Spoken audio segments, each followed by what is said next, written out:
Would you see yourself, Andrew Denton, going and doing other documentaries on other issues, maybe on the war itself?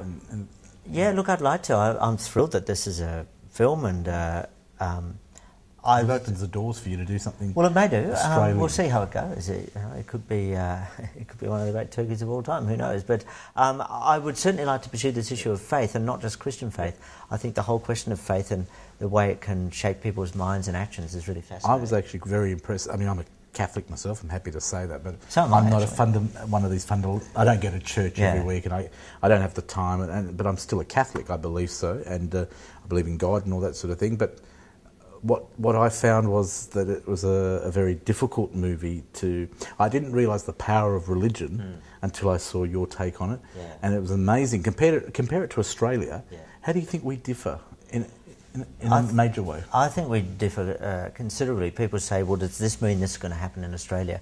I think that's really overstating it, because historically America, the Founding Fathers, they came to see the light in the hill. It was America, and America's exceptionalism is wrapped around God. That's on their currency. In God we trust.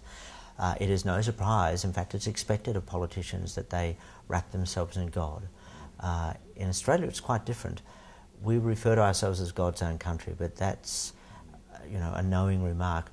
We know who sent us here. It's not God, it's British magistrates. Exactly. You see it as... You look at the fact of life rather than the religious book. I find that even if you're not a religious person, the movie could open your mind on other issues. So I think I would urge people to see it for that reason. The comedy that comes out of it as well, it's not just... It is... Primarily it's an informative documentary, but you have some comedy in there as well, some of your own humour. There is some. I was very... the humour was always with the people I was with, never behind their hand and never behind their backs. And there's inadvertently funny things. One of my favourite moments in the film was talking to an actress, Jennifer O'Neill. That's right. Who is now in her 8th marriage, and she's very religious. She's extremely religious, and she talks about the fact that in her marriage now that there's a third person in the marriage, which is God. And we get on to the fact that I say, are you concerned that your husband's... does your husband know you're seeing another man? And she laughs and says, no, that's all right, he's seeing him too. And I said, so homosexuality, that's a problem, isn't it? And she suddenly corrects herself and goes, yeah, that is a problem. And it's just one of those funny, inadvertent moments. Who was the guy that you interviewed? And he was quite adamant. He says, don't you dare cut anything out. Oh, that was the LA filmmaker, Brian Godawa. How did you find him? How was Actually, very aggressive right from the off. The minute he walked in the room, and again, he was one of these people... We really left ourselves open to who we would find there because we needed to. We'd arranged some interviews, but he was one of those people we found there. And before I'd even said hello, he was like, what are you doing? You tell me what this film is about. But having said that, when he sat down to talk, he was... Well, I don't know if he warned to me, but he was very eloquent. And, he said some good stuff. There are voices in that film that are not the same voices. Interestingly, they're both from LA, but they were casting a more wary eye over it. And he was talking about the commercial nature of this convention and what he referred to as goofy Jesus trinkets, by which I'm sure he's referring to some of the things I found, such as Christian confectionery, Noah pops and resurrection pops. I found there was a lot of commercialisation in the word of religion, or in the name of religion. The guy that you spoke to, the actual producer, Phil Cook, Phil Cook, he was quite an interesting character, I found, very open and honest, and I found him to be very much like you in some ways in his beliefs. Look, you call him much more progressive, and he said some key things. He said, first of all, that for too long Christians have been seen as people against something. We've got to be for something. And he also said, look, I don't think we have to work so hard at defending God. He's doing pretty well by himself. So, I think there is a split between the more fundamentalist view and a more progressive view. And that's good. And again, in terms of the film, someone said to me the other day, it's an anti-Christian film. And I said, I'm really disappointed. You think that, why? And he said, well, it's just a very narrow group. And I pointed out, as I said, it's 40% of George Bush's vote. There's a reason we're looking at this group. But this documentary is not suggesting that this is all of Christianity or even that there is only one view in that room. There isn't. You left it open for people to decide for themselves. I think you gave us enough information. It is a very well put together documentary, and I must just say, you did it very well. Thank you. It's something that I think it had to be carefully done, because depending on who the presenter is, you could have had their own beliefs maybe in the whole thing. The editing and directing, did you have a lot to do with that? the way it came out? Yeah, and I was very close involved in all of that. I don't know how many thousands of times I've watched it, and it was myself and the producer John Casimir. It was a very painstaking process. You take over 20 hours of interviews and then other source material and shape it into both a story and a document, and hopefully something that provokes thought. And, but I love the intensity of that, because television is much more, you're turning around every week, whereas this was something that could be shaped more lovingly, and I really like that. And, have you done many documentaries before?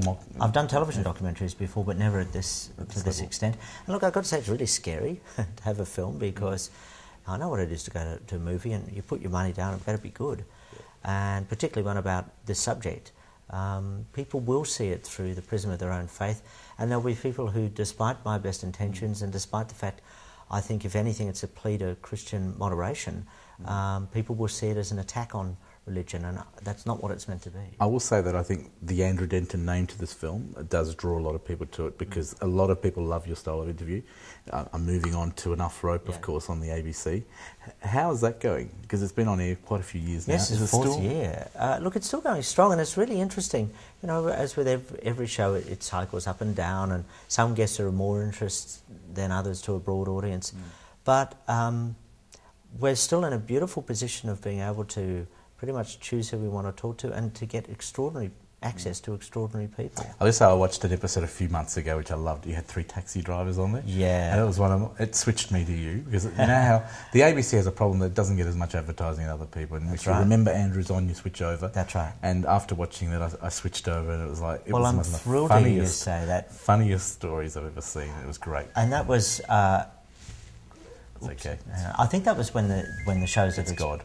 I think that's when the show's at its best, to be honest, because the starting point of the show was actually an interview show where we were going to interview people no one had ever heard of, and that segment where we interview 3 completely unknown people. Fantastic people, because you wouldn't have known they were so good. My producer did a brilliant job. In fact, the taxi driver from the Gold Coast, Gerard, Channel 9 ended up signing into a contract. He's a comedian. He was hilarious. In fact, of all the people, including Billy Connolly, that I've had in the show for 4 years, he was the funniest. And the way he could just take the mickey out of the rest of them at the same time. And that is, to me, and all of us, in fact, that's when we're proudest of the show, when you put somebody before an audience they've never heard of, and the next day people are going, I can't believe that person.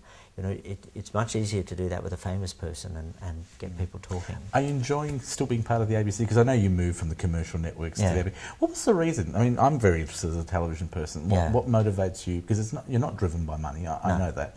What motivated you to move from, I mean, you had a successful show on 7. Yes. And you've been on the other networks. Yeah. What made you move to ABC? Well, move back to the ABC. Well, first of all, I should explain why I moved to commercial networks. It was simply, I didn't want to look back on my career and think, why didn't I try that? I wanted to take a ticket on every ride available. But I moved back to the ABC for the simple reason that the ABC is still a home of ideas, and this was not a commercial idea. An interview show, one-on-one, where you talk to people for up to 50 minutes, that's not going to sit in a commercial network. Imagine trying to sell the idea of 3 taxi drivers. I know the first thing they're going to say is, well, are they celebrity taxi drivers? So it's an ABC idea, and the ABC, for all its travails and all the attacks on it, works on the ABC. Still the home of ideas. It is.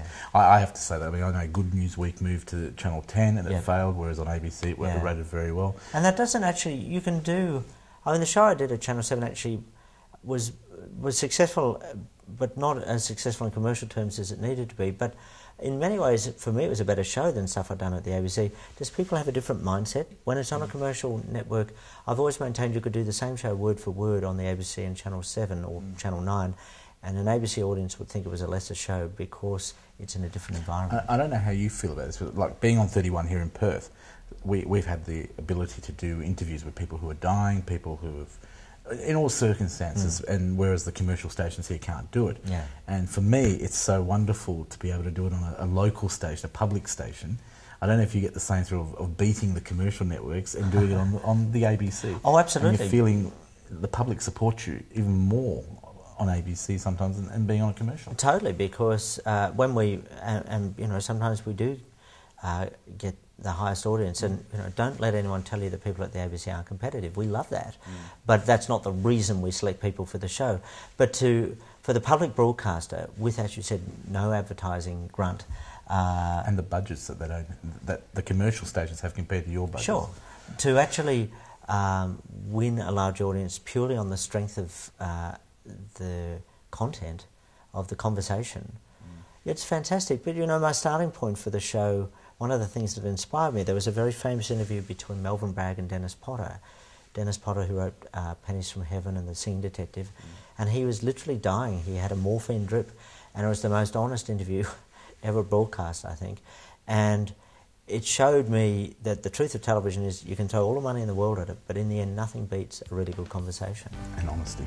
That's right, honesty, because television is meant to be about the opposite.